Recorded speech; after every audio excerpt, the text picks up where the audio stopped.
યજ્ઞની અંદર ભગવાન મહાદેવનું સ્થાપન ન કર્યું ક્યાંય. ભગવાન મહાદેવનું અપમાન કરવામાં આવ્યું, દરેકને આમંત્રણ આપવામાં આવ્યું. દરેક ઋષિ મુનિઓ, ભગવાન, દેવતાઓ, દેવીઓ કૈલાસ ઉપર થઈને વિવાહ નાખે દક્ષના યજ્ઞમાં જવા માટે.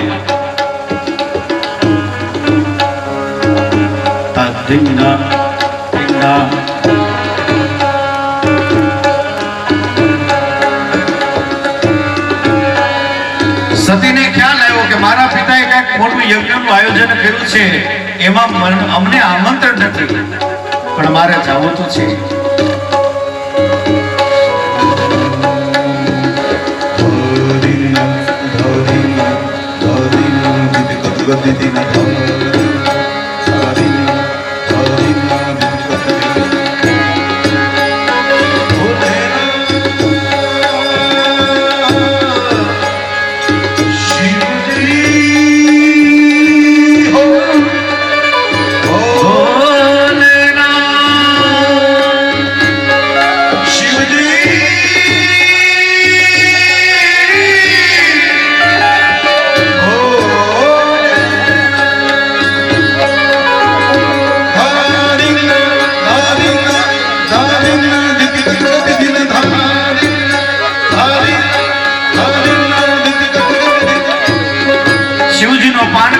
યજ્ઞનું આયોજન થયું, દરેક દેવી દેવતાઓને આમંત્રણ આપ્યું, માત્ર એક શિવને ના આપ્યું.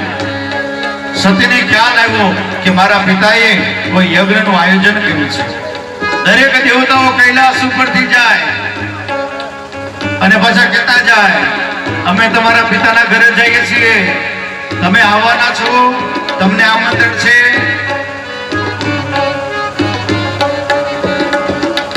પાર્વતી કે ના, અમને આમંત્રણ નથી. શિવજીને કહે છે કે મારા પિતાને ત્યાં યજ્ઞનું આયોજન છે. ભગવાન કહે આપણને આમંત્રણ નથી એટલે આપણે ન જવાય, અને આમંત્રણ એટલા માટે જ ન આપ્યું હોય, એને મારું અપમાન કરવું છે, હવે મારે ત્યાં થોડું જવાય. આવ નહીં, આદર નહીં, નહીં નહીં નહીં. જ્યાં આવકાર ન હોય, જ્યાં આદર ન હોય, જ્યાં સત્કાર ન હોતો હોય, એ ઘરની અંદર ક્યારેય પણ પગ ન મૂકવો જોઈએ. સતી ત્યાં જવાય નહીં. પાર્વતી કે પણ તો મારા પિતાનું ઘર છે, અને પિતાના ઘરે આમંત્રણની જરૂર નહીં, ત્યાં તો વગર આમંત્રણે જવાય. પિતાના ઘરના આમંત્રણની રાહ નહીં જોવાની. ત્યાં કોઈ પણ સત્કર્મ થતું હોય, જ્યારે પણ ખ્યાલ આવે અને જવાનું. સતી કે મારે જવું છે. ભગવાન કે આ રીતે નહીં માને.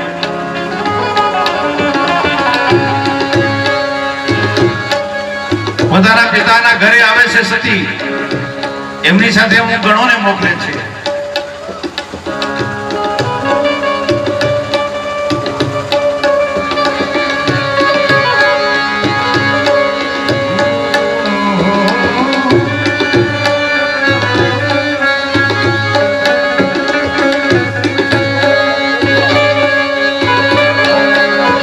પોતાના પિયરની અંદર આવે, યજ્ઞ મંડપની અંદર પ્રવેશ કરે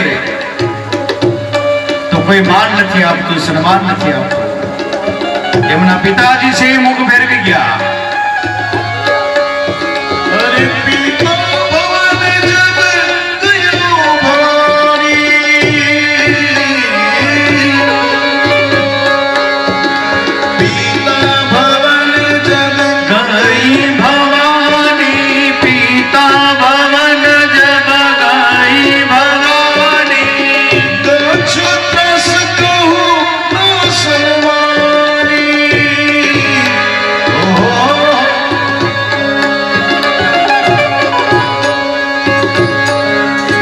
પિતાજીએ મુખ ફેરવું, માતાજીએ થોડુંક મોઢું મલકાવ્યું, થોડુંક માન સન્માન આપ્યું. ભાઈ દીકરી આવે છે, પણ એને એના પિતાની આજ્ઞાનું, એના પતિની આજ્ઞાનું પાલન તો કરવું પડે. કે મારા પતિએ આમંત્રણ નથી આપ્યું, છતાં પણ માં છે ને એમને તો એમની દીકરીનું એમના સંતાનનું એમને થતું હોય. सादर भले ही मिली एक माता, सादर भले ही मिली एक माता, भगिनी मिली बहुत मुस्काता, भगिनी मिली बहुत मुस्काता. सादर भले ही मिली एक माता,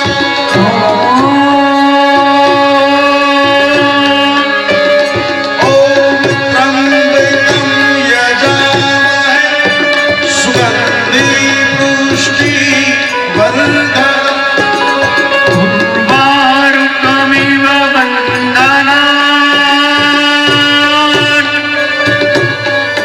मृत्योर्मोक्षीयमामृतात्. महादेव जागो,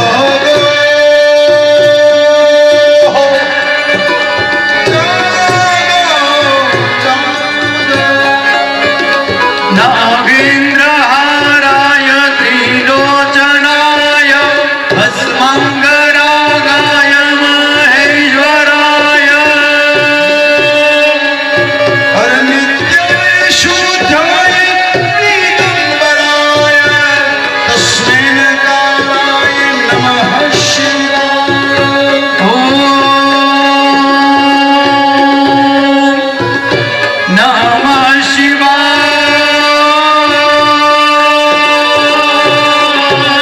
नमः शिवाय. नमः शिवाय.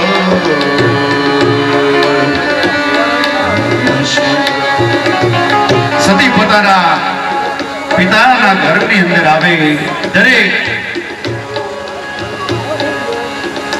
અપમાનજનક વાતાવરણ થયું. એમના માતાએ એમને સન્માન આપ્યું. યજ્ઞ મંડપની અંદર પ્રવેશ કરે, યજ્ઞના દર્શન કરવા જાય તો પોતાના પતિનું કોઈ સ્થાન નહીં.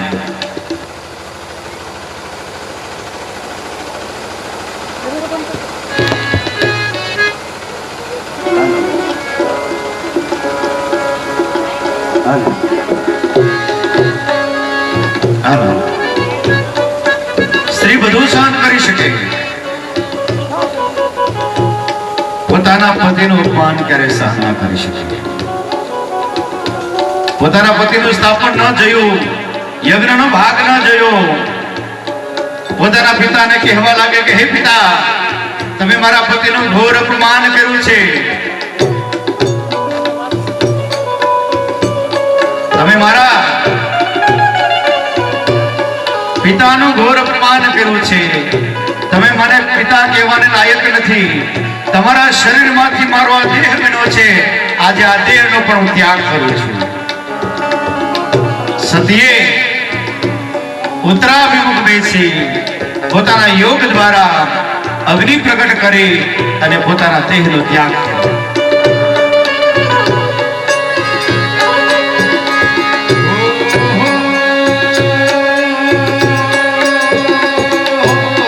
ભગવાન મહાદેવને ખ્યાલ આવ્યો, નારદજી દ્વારા કહેવડાવવામાં આવ્યું કે સતીએ પોતાના દેહનો ત્યાગ કર્યો છે. ભગવાન પોતાની જટા ખોલી, જટા પછાડી એમાંથી એક વીરભદ્ર નામના ગણને ઉત્પન્ન કર્યો અને એને આજ્ઞા કરી કે જાઓ દક્ષ યજ્ઞનો વિધ્વંસ કરો. जटाटवी गलज्जल प्रवाह पाविष्टस्थले गले विलंबिता भुजंग तुंग मालिकम्. વિજ્ઞેન્દ્ર પોતાનું સૈન્ય લઈ દરેક ગણો સાથે યજ્ઞ સ્થળે પહોંચે છે.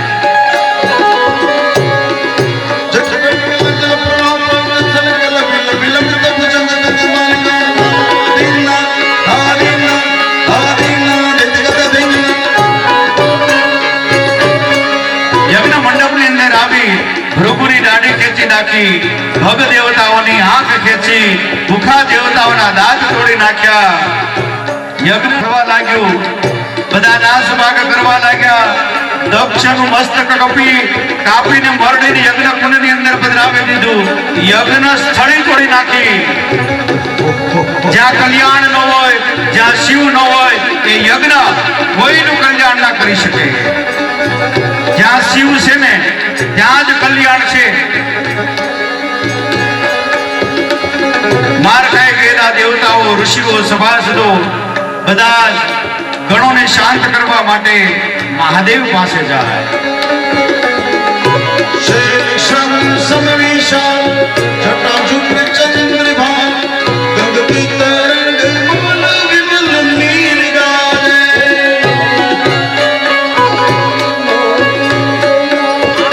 शेषम समविशाल जटाजुट चंद्रभान गंग की तरंग मूल विमल नील गाले लोचन त्रैलोल लाल चंदन की कोरिवाल हुकुम सिंदूर गुलाल प्रभुति बरसाए.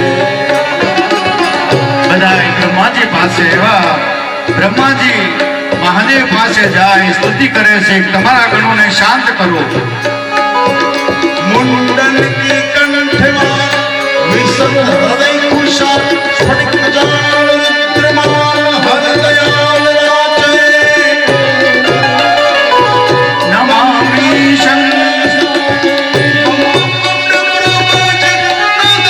स्वर सुसाज शंकर भगवान आज तांडव ભોલે મહારાજ આજ તાંડવ નાચે.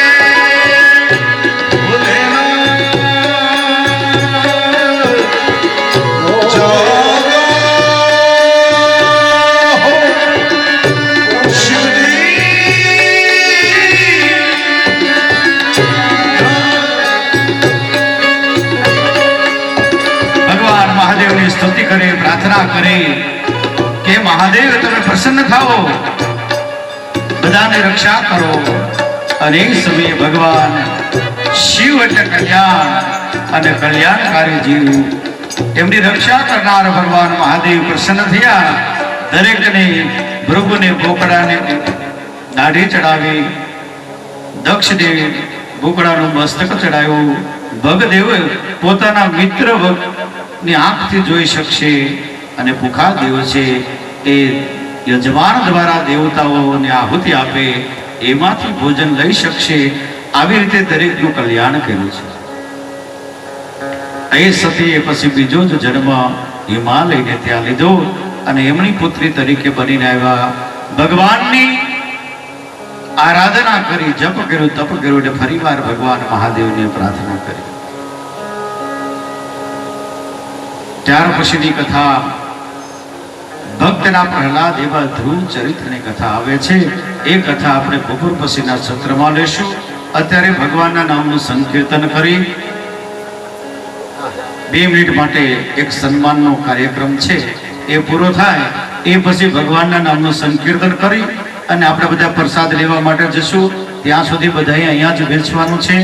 કોઈએ કીધું કારણસર હું આવી ગયો નથી, પણ સમય હોય ત્યારે સમજણ નથી હોતી અને સમજણ હોય ત્યારે સમય નથી હોતો. તો સાથેજી બાપુ આજે સમય અને સમજણ બે ભેગું થયું છે અને એના હિસાબે જ એક ભાગવત સપ્તાહનું ભવ્ય નિર્માણ કર્યું છે. અને આપ જ્યારે શક્તિ વિશેની જે વાત કરતા હતા ત્યારે આ યુવાનોનો એક વિચાર, વડીલોનું પીઠબળ અને આ બહેનોનો પુરુષાર્થ પછી આ ભાગીરથ કાર્ય થયું છે. અને હું એમ માનું છું કે મને જાણવા મળ્યા પછી બહેનોનો એટલો બધો પુરુષાર્થ છે આમાં કે એટલી બધી ખર્ચથી એમને જે કંઈ આપ્યું છે. જોકે આપેલી વસ્તુ રહે એ માણસ પોતે કહેતો નથી હોતો મેં આપ્યું, પણ બહેનોને ધન્યવાદ. આ વડીલોને જે યુવાનોને જે વિચાર આવ્યો અને વડીલોએ જે એમને પીઠબળ આપ્યું એના માટે ખૂબ ખૂબ ધન્યવાદ આપું છું. કારણ કે જો આપણે હાલતા ચાલતા હોય 5 જણાને ભેગા નથી કરી શકતા તો આપણા વડવા એક જ જગ્યાએ આપણે ભેગા કર્યા. આવો પુરુષાર્થ તો જીવનમાં કોઈ દી નહીં મળે. એટલે જેને આ વિચાર આવ્યો છે એ વિચારને હું ખૂબ ખૂબ ધન્યવાદ આપું છું. મા ભગવતીને પ્રાર્થના કરું છું. કારણ કે મા ભગવતીને શું કામ કહું કે રાવણ દેવ છું એટલે મા ભગવતીને પ્રાર્થના કરું છું કે આવા વિચારો આવે અને જે કંઈ વિચાર આવે એ એકતાનો વિચાર આવે તો બધી જ સફળતા એકતામાં પડેલી છે. ત્યાં પછી સંપ બોલો, કા બોલો, સલાહ બોલો, કંઈ નહીં. પણ એકતા જ્યારે આવશે ત્યારે થશે. અને નગર આટલા બધા માણસો અમુક અમુકના પોતાને હું ઓળખું છું, અમુક અમુક ઓળખાતા નથી.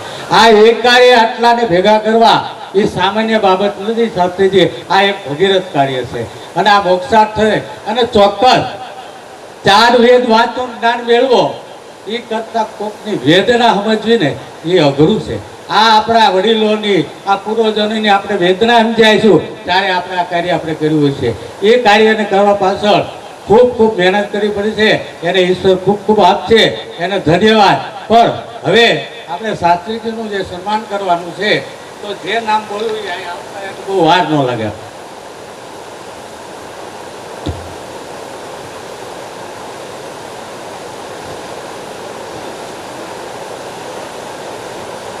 જેની જરૂર છે એ આવ્યું છે એક નામ, એટલે આપણે એ વાત પહેલા કરતા કે 1100 રૂપિયા ચુડાસમા જસુભા બળવંતસિંહ ખરેડવા. થોડીક કાલી વાત સમજી મજા આવે. આપણે આમાં શું છે, એક 1100 આપણે કાલી કરતું 1500 વાળા ગયા. તો જરૂર છે, પણ જરૂર એટલા માટે છે કે આપણે કંઈક સારું કાર્ય કરવાનું એટલે જરૂર. કારણ કે આ તો બધું કાર્ય આપણે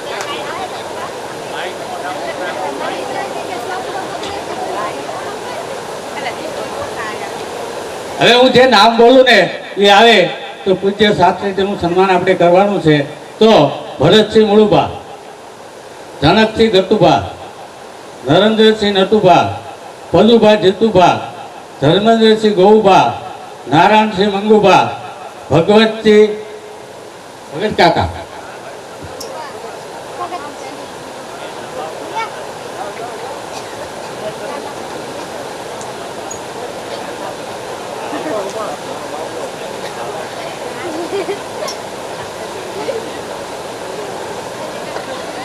તારો ભરતસિંહ ગુરુભા, પછી તરત જનકસિંહ ગલુભા, નરેન્દ્રસિંહ નટુભા,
નારાયણ.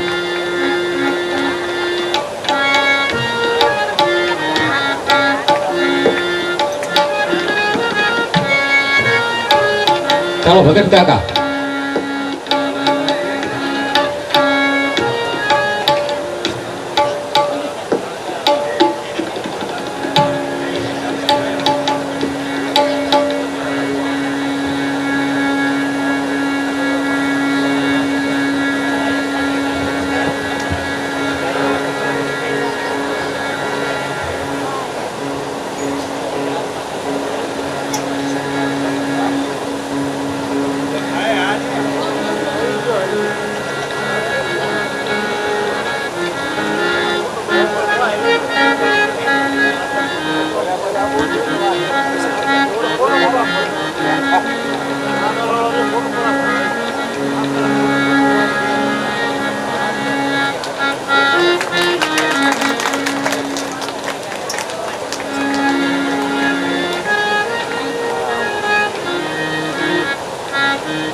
હવે દિલુભા મંગુભા.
જીતુભા.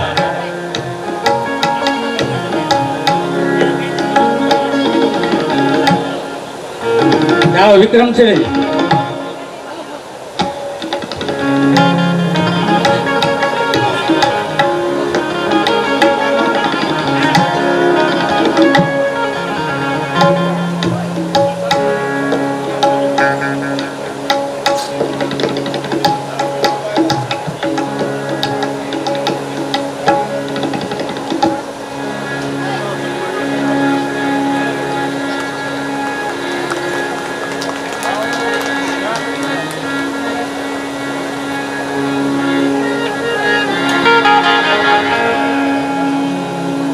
ગોવિંદ બોલો હરિ ગોપાલ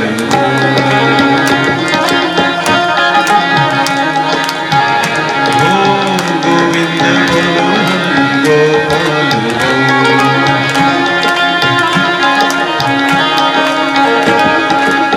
ગોવિંદ બોલો.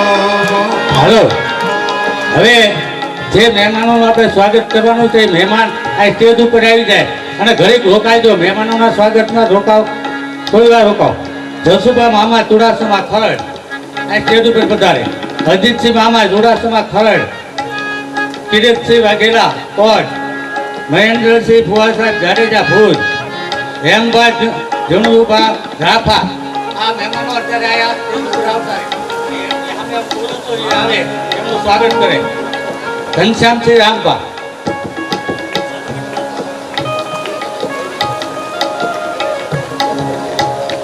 ચાલો મહેન્દ્રસિંહ કુંવર સાહેબનું સ્વાગત કર્યું.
અત્યારે થોડી હરાડી થઈ છે, થોડું અવ્યવસ્થિત તમને લાગ્યું છે.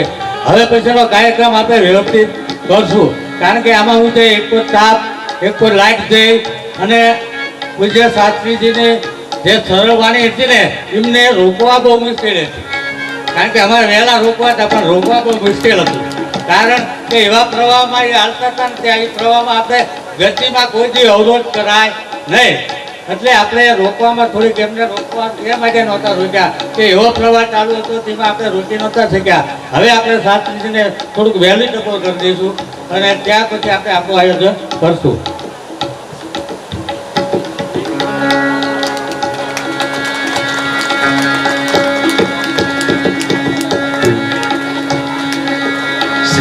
રામ જય રામ જય જય રામ.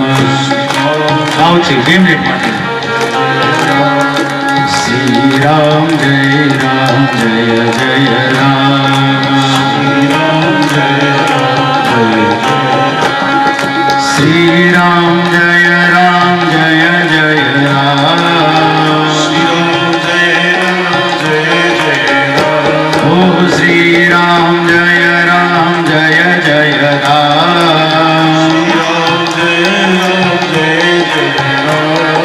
શ્રી રામ જય રામ જય જય રામ.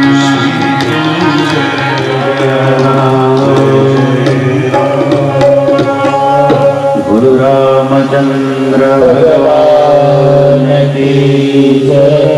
કૃષ્ણ કનૈયા સુખદેવજી મહારાજ કી જય.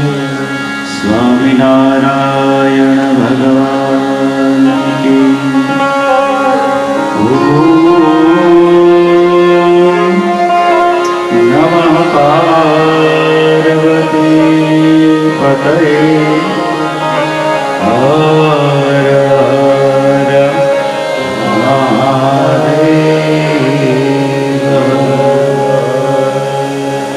જય જય શ્રી રાધે, જય શ્રી રાધે, જય જય શ્રી રાધે, જય જય શ્રી રાધે, જય જય શ્રી રાધે. શ્રી વૃંદાવન વિહાર. રુચિ હતી એ અરુચિ થવા લાગી. પોતાના જીવનમાં દરેક ક્ષેત્રની અંદર નાસ્તિકતા છવાઈ ગઈ. પ્રભુનું ભજન છૂટ્યું, સ્મરણ છૂટ્યું. ઘરે એમના પત્ની કરે તો એમને પણ ના પડે, આવી દુષ્ટ બુદ્ધિ થઈ ગઈ. એક વખત સાધુની જમાત ત્યાં આવે.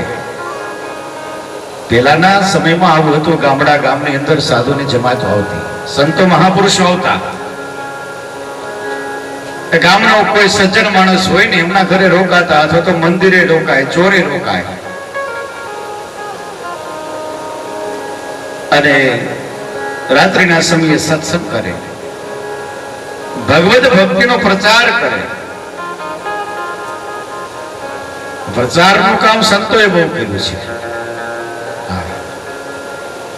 ભારત વર્ષની અંદર ભારતીય સંસ્કૃતિનું જે પ્રચાર કર્યો છે ને એ સંતો દ્વારા ખૂબ થયો છે. દેશ વિદેશમાં દરેક ક્ષેત્રમાં આજે ભારતીય સંસ્કૃતિનું નામ બોલાતું હોય તો એ આપણા સંતો છે. એવા સંતોની સાધુની જમાત આવી, ગામના ચોરે રોકાણી છે. કોઈ કીધું કે ભાઈ અમારે બપોરના સમયે ઠાકોરજી જમાડવા છે, અમે ક્યાં જઈએ, કોના ઘરે જઈએ? ગામમાં કોઈ એવો હરિભગત છે જમાડે એવો? અને એ સમયે એક ભાઈ મશ્કરી કરતા એવું કહ્યું કે એક બ્રાહ્મણનું ઘર છે, હોય ને ગામની અંદર 5, કે આ ભલે ને જાય ત્યાં જોઈ આજ શું થાય. એક બ્રાહ્મણનું ઘર છે, અજામિલ નામ છે એમનું, અને ભગવાનનો મોટો ભગત છે, રોજ સાધુ બ્રાહ્મણોને જમાડે છે, તમે એમના ઘરે જાઓ.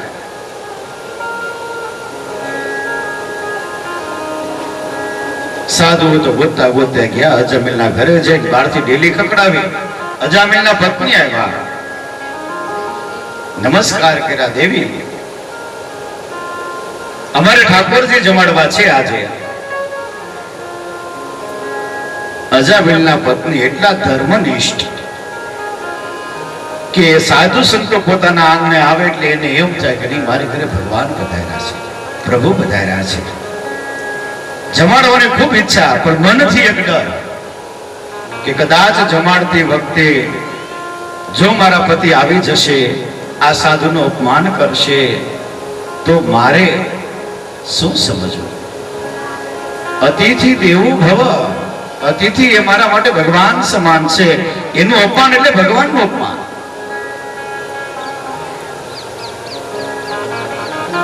તોય પિતા પિતા હા પાડે કે કઈ વાંધો નહીં બાબુજી, આવો, પણ તમે એક કામ કરો, હું તમને રસોઈ આપું છું, તમે બનાવો, જમો, પણ મારા પતિ આવે ને એ પેલા તમે પ્રસાદ લઈ અને તમને હું રજા આપી શકું ને તો મને આનંદ થશે. ને જો અચાનક મારા પતિ આવી જશે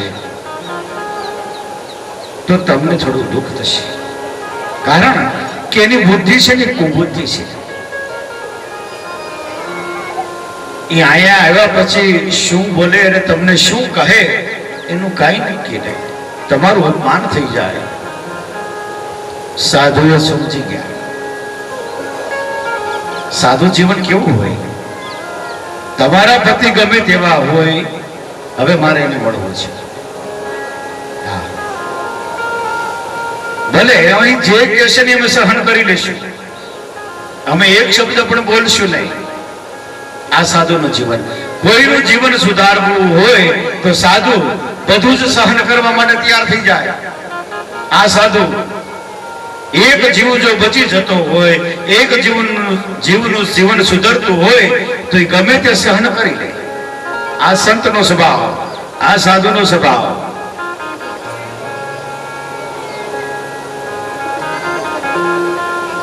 સમય થયો, રસોઈ બનાવી, જમવા માટે બેઠા. બરાબર જમતા હતા ને એમાં અજામિલ આવ્યો. ડેલીમાં પગ મૂક્યો તો જોવે તો ઓસરીમાં સાધુની જમાત જમી રહી છે. ઓહો, આટલી બધી સાધુની જમાત! કોને આમંત્રણ આપ્યું છે? કોણ બોલાવીને લઈ આવું? આ જમવાનું કોને કીધેલું હતું? હાલી જ નીકળે છે આવા. આમ ન બોલવાનું બોલે ને ફળિયામાં બગડતો બગડતો ઓસરીના પડથાર સુધી આવે.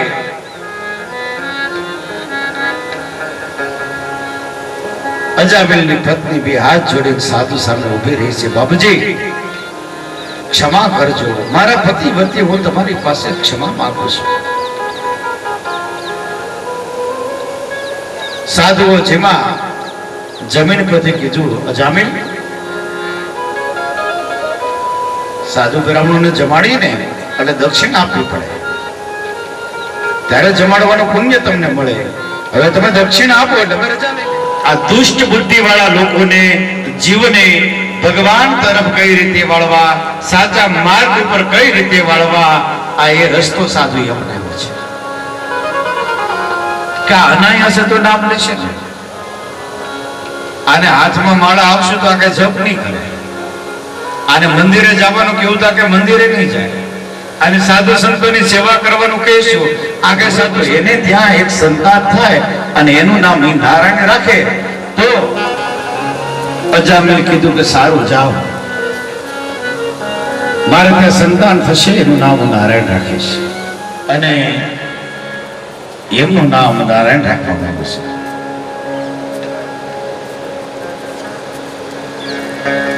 એમનું નામ એને નારાયણ રાખ્યું. અને અજામિલ જે છે કઈ કામ એટલે બોલાવવું તો પડે. નારાયણ પાણી લાવ, નારાયણ જમવાનું લાવ, નારાયણ મારી લાકડી લાવ. આખા દીમાં લગભગ હોય એક વખત એવું નારાયણ નારાયણ નારાયણ થતું હોય છે. પેલા નામ આવા રાખતા પણ અંત સમય નજીક આવ્યો અને પાણી પીવાની ઈચ્છા થઈ, છેલ્લા શ્વાસો ચાલી રહ્યા. એ સમયે કીધું, બેટા નારાયણ પાણી લાવ. નારાયણ પાણી લાવે અને છેલ્લો શ્વાસ ચાલતો હતો ત્યાં ભગવાનના પાર્ષદો અને યમના દૂતો બંને મૃતાત્માને બ્રહ્મલોક પ્રાપ્ત કરાવનાર એવી આ ભાગીરથી ગંગા સ્વયં ભગવાનના મુખે ગવાયેલી, સ્વયં ભગવાને કીધેલી આ કથા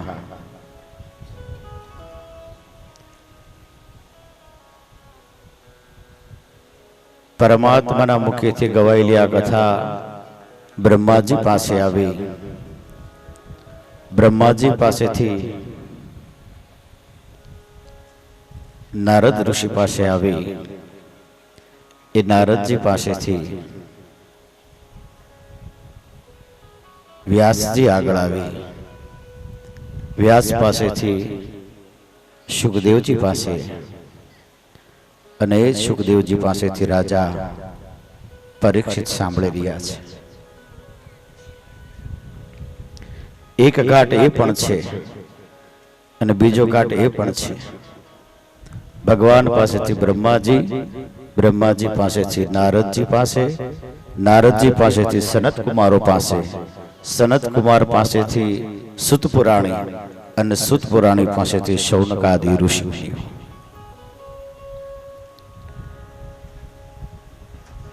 એ કથાના ઘાટના પ્રવાહ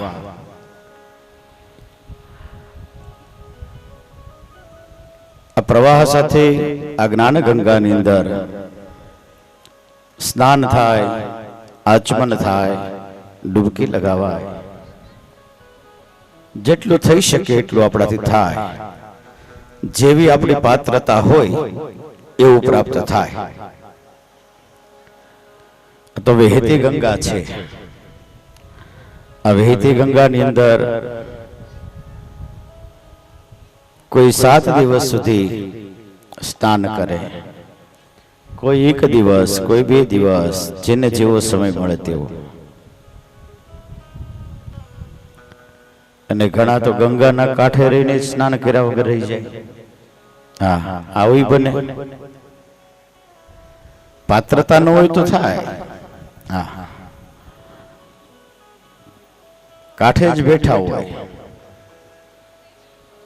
કોણ કોણ નાય છે એ જોવા માટે.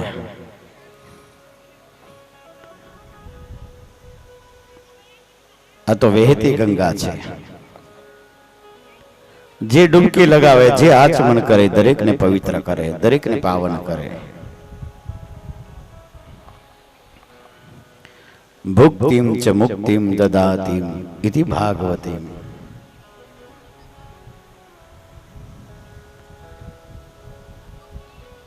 શ્રીમદ ભાગવતની અંદર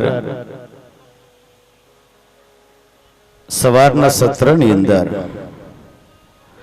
ભગવાનની જે લીલા હતી, બાળ લીલા, પછી મથુરા તરફ આવ્યા અને કંસનો વધ કર્યો, ત્યાં સુધીની આપણે ઝાંખી કરી. ભગવાને ગોકુળ છોડ્યું, પછી ગોકુળ નથી ગયા, મથુરા આવ્યા. મથુરા છોડીને દ્વારકા ગયા, પછી મથુરા નથી આવ્યા. દ્વારકા છોડીને પ્રભાસ ગયા, પાછા દ્વારકા નથી આવ્યા.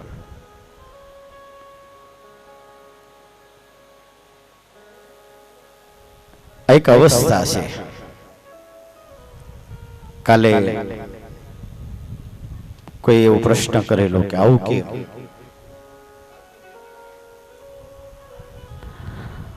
બાલ્યાવસ્થા, યુવાવસ્થા અને વૃદ્ધાવસ્થા. બાળકમાંથી યુવાન થાય તો યુવાન થયા પછી પાછું બાળક થવાય? તો ગોકુળમાં જ્યાં સુધી ભગવાન રહ્યા, ક્યાં કેટલા વર્ષ રહ્યા? 11 વર્ષ અને 52 દિવસ. એ પછી ભગવાન મથુરામાં આવ્યા. મથુરામાં ભગવાન 10 વર્ષ રહ્યા અને એ પછી ભગવાન દ્વારકા ગયા, ત્યાં ભગવાન 100 વર્ષ રહ્યા.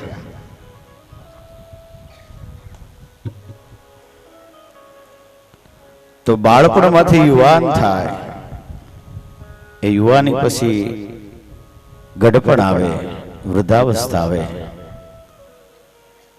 વૃદ્ધાવસ્થા આવી ગયા પછી યુવાની પાછી ન આવે. બાળપણ વયું ગયું હોય તો વળી પાછું બાળપણ પાછું ન આવે. એમ ગોકુળ છોડી દીધું હોય, મથુરા આવી ગયા હોય તો પછી ગોકુળ શું જવાનું? બાળપણ હતું ત્યાં સુધી રહ્યા. અવસ્થા છે બાલ્યાવસ્થા, યુવાવસ્થા અને વૃદ્ધાવસ્થા. આધ્યાત્મિક રીતે ઘણા સંતોના અલગ અલગ મતો છે. આમાં ઘણા ગોકુળને સૂક્ષ્મ શરીર કહે છે, મથુરાને કારણ શરીર કહે છે અને દ્વારકાને સ્થૂળ શરીર પણ કહે છે. દરેક સંતોના અલગ અલગ મત હોય. આપણને જેવું સમજાય અને જે સત્ય લાગે તે.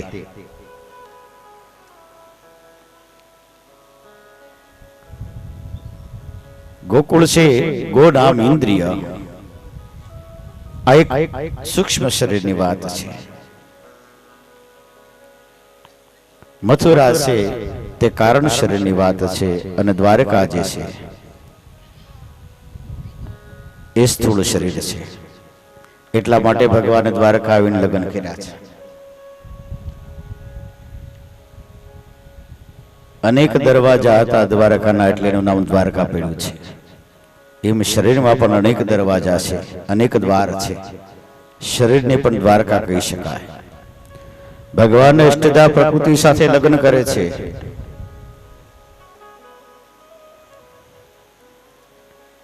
એમ શરીરની અંદર પણ 8 પ્રકારની પ્રકૃતિ છે. આમ આધ્યાત્મિક રીતે જો સમજવા જઈએ ને તો તાત્વિક રીતે ભાગવત કે ભગવાન આપણી અંદર જ છે, બહાર નથી. સમજવાની આપણે કોશિશ કરવી જોઈએ. શરીરથી બહાર કોઈ કથા નથી, શરીરથી બહાર કોઈ ભગવાન નથી, શરીરથી બહાર કોઈ વાત નથી. જેમ જેમ પાત્રતા આપણી થતી જાય, તેમ તેમ કોઈ સારો સત્સંગ થતો જાય, તેમ તેમ આ બધી કથા સમજાતી જાય. ભગવાને કંસનો વધ કર્યો અને ભગવાનને મથુરાની ગાદી મળતી હતી, છતાં પણ એને સ્વીકારી નહીં. ઉગ્રસેન એને રાજ્ય આપતા હતા પણ એને સ્વીકાર્યું નહીં. શું કામ? ભગવાન કહે છે કે રાજ્ય લેવા માટે મેં કંસનો ઉદ્ધાર નથી કર્યો, પૃથ્વી ઉપરનો ભાર હળવો કરવા માટેનો ઉદ્ધાર કરેલો છે. એટલે એમને ગાદી નથી સ્વીકારી. એને એવો કોઈ લોભ નહોતો, એ કોઈ ગાદી ઉપર આસક્ત નહોતા. એને જો રાજ્યનો લોભ હોય તો ગોકુળમાં નંદ રાજા એ રાજા જ હતા, ત્યાં ન રહે અને રાજ ભોગવે.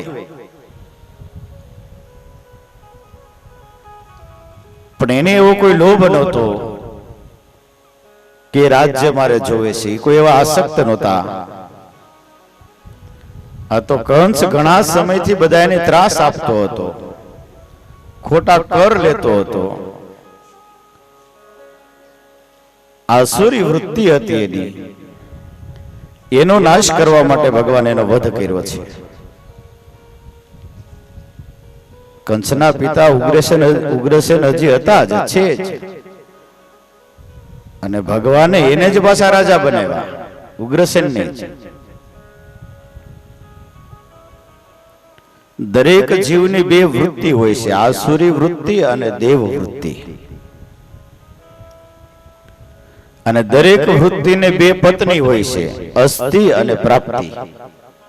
આ કંસને બે પત્ની છે, એકનું નામ અસ્થિ અને બીજીનું નામ છે પ્રાપ્તિ.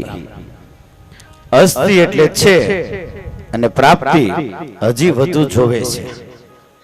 આ બે દરેકને બે પત્ની હોય. છે એનો સંતોષ નથી અને છે એના કરતા વધારે હજી મેળવવું છે. આ અસ્થિની પ્રાપ્તિ. એ માણસનું જીવન કઈ વૃત્તિમાં છે ને એના પર આધાર રાખે. ભગવદ્ ગીતામાં ભગવાને કીધું છે કે જીવની બે વૃત્તિ છે, એક દેવ વૃત્તિ અને એક આસુરી વૃત્તિ. ભાગવતની અંદર બે રાજાની કથા એવી છે કે બે રાજાને મૃત્યુનો ખ્યાલ આવી ગયો હતો કે મારું મૃત્યુ નજીક છે. એક પરીક્ષિત અને બીજો કંસ. પરીક્ષિતને એવો ખ્યાલ આવી ગયો હતો કે આજથી 7મા દિવસે મારું મૃત્યુ થવાનું છે. એને પોતાના મૃત્યુનો ખ્યાલ આવી ગયો હતો. બીજો કંસને ખ્યાલ આવી ગયો હતો કે દેવકીનો 8મો ગર્ભ છે ને એનાથી જ મારું મૃત્યુ છે. એનું જે 8મું સંતાન થશે એના દ્વારા જ મારું મૃત્યુ થવાનું છે. આ બે રાજાને પોતાના મૃત્યુનો ખ્યાલ આવી ગયો, પણ બેયની વૃત્તિ જુઓ, બેયની વૃત્તિ અલગ અલગ છે. એટલે બે અલગ અલગ પ્રકારે પરીક્ષિત મહારાજ છે એ દેવ વૃત્તિનો જીવ છે. એને ખ્યાલ આવી ગયો કે મારું મૃત્યુ 7મા દિવસે છે, એટલા માટે રાજપાટ, ધન, દોલત, સંપત્તિ, સંતાન આ બધું જ છોડી એક જ સેકન્ડ ની અંદર વિચાર કર્યો કે આ બધી જ વસ્તુમાંથી કાંઈ કામની નથી, હવે ઈશ્વર ભજન કરી લેવાય. બધું જ છોડી દીધું, એક જ સેકન્ડ ની અંદર વિચાર કરી લીધો. એને આને દેવ વૃત્તિ કહેવાય. કે ખ્યાલ તો આવી ગયો છે કે મારું 7મા દિવસે મૃત્યુ છે, અને ખ્યાલ આવી ગયો એટલે મૃત્યુ મંગલ કઈ રીતે બને, આપણું મૃત્યુ સુધરે કઈ રીતે, હવે એ માટે મારે પ્રયાસ કરવા જોઈએ.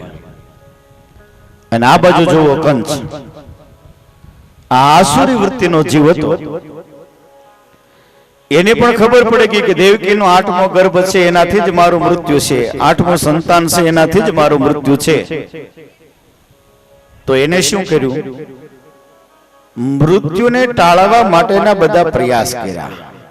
મારે મરવું નથી, હું કોઈનાથી ન મરું, હું કોઈનાથી મરું નહીં અને મારે મરવું નથી. આ આસુરી વૃત્તિ. કારણ કે એને ખબર નથી કે મૃત્યુ છે એ નિશ્ચિત છે. જેનો જન્મ છે એનું મૃત્યુ નિશ્ચિત છે.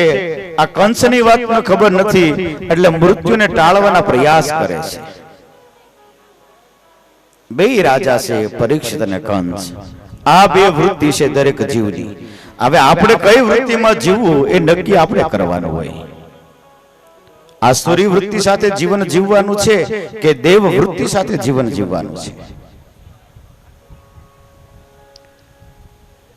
અને એ નક્કી કરે છે આપણી અંદર રહેલી અસ્થિ અને પ્રાપ્તિ. કંસને બે પત્ની હતી, અસ્થિ અને પ્રાપ્તિ. જે છે એનો સંતોષ નથી અને વધારે પ્રાપ્ત કરવું છે.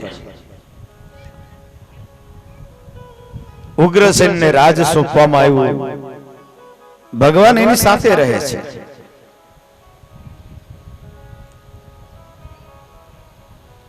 પોતાની માતા પિતાને મળ્યા, વસુદેવને દેવકીને મળી અને એને બંધનમાંથી મુક્ત કરે છે. 11 વર્ષનો એનો એક યોગ, 12 વર્ષે એક યોગ પૂરો થાય. ભક્તિ માર્ગની અંદર 12 વર્ષ પૂરા થાય ત્યારે એક યોગ પૂરો થયો હોય એવું કહેવાય. પોતાના સંતાનને જન્મ આપ્યા પછી 11 વર્ષ અને 52 દિવસ સુધી એનું મુખ નથી જોયું. આ એક યોગ પૂરો થયો આખો, ભક્તિ યોગ. અને 11 વર્ષ ને 52 દિવસ સુધી એને માત્ર ને માત્ર ભગવાનની ભક્તિ જ કરી છે. આ સિવાય બીજું કઈ નથી કર્યું. અને એ જ ભક્તિના પ્રતાપ રૂપે ભગવાન એમને દર્શન દેવા માટે આવ્યા છે.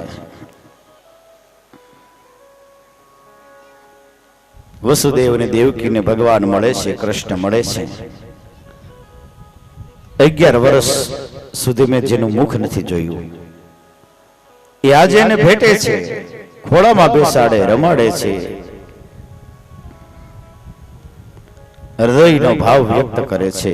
એકબીજા કઈ બોલી શકતા નથી, આંખમાંથી આંસુ પડે છે. કનૈયો કહે છે, માં હું તને મુક્ત કરવા માટે આવ્યો છું. જે મુક્ત હોય ને એ જ બીજાને મુક્ત કરી શકે. બાંધેલો જીવ તો બધાને બાંધે, બીજાને પણ બાંધે, પણ મુક્ત થયેલો જીવ હોય એ જ બીજાને મુક્ત કરી શકે.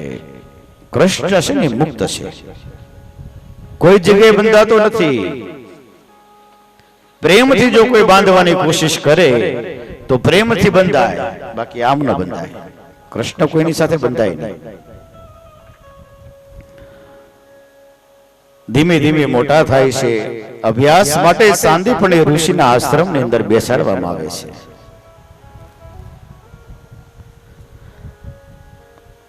ભગવાનને અભ્યાસ તો શું કરવાનો હોય, એને ગુરુની શું જરૂર હોય, પણ એની એક લીલા છે કે આ લીલાના માધ્યમથી આપણને એવું દર્શાવે છે કે જ્ઞાન પ્રાપ્ત તો કરવું પડે. જ્ઞાન પ્રાપ્ત કર્યા વગર આ શરીર કે આત્મા એનો ક્યારે ઉદ્ધાર થઈ શકે તેમ છે જ નહીં. એટલા માટે ગુરુ ઉપાસના કરવી પડે, ગુરુ ભક્તિ કરવી પડે, ગુરુ બનાવવા પડે, ગુરુને ત્યાં અભ્યાસ અર્થે જવું પડે. અને ત્યાં એને સુદામાના નામના બ્રાહ્મણની સાથે મિત્રતા થાય છે. કૃષ્ણ અને સુદામા આ બંને મિત્ર છે.